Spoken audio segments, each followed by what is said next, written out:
నమస్తే welcome to ప్రజా ప్రతినిధి న్యూస్. సిద్దిపేట పట్టణంలోని హనుమాన్ నగర్ ప్రభుత్వ పాఠశాలకు విద్యార్థుల తల్లిదండ్రులు తాళం వేసి నిరసన తెలిపారు.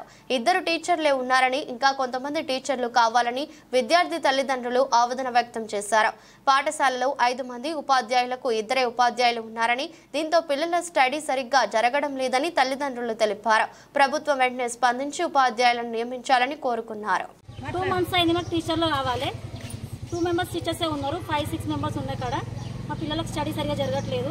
మేము గేట్ కి లాక్ వేస్తాం. టీచర్స్ కంపల్సరీ లాక్ వేస్తాం.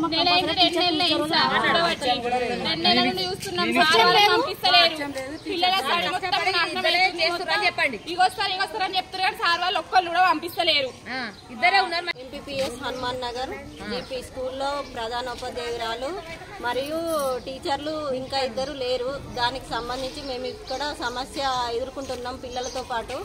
మరి స్కూల్కి తాళం వేద్దాం అనుకుంటున్నాం. మళ్ళీ సమస్య ఏంటంటే మెయిన్గా టీచర్లు కావాలి, మళ్ళీ ఒకటి స్కూల్ మెయింటెనెన్స్ కావాలి.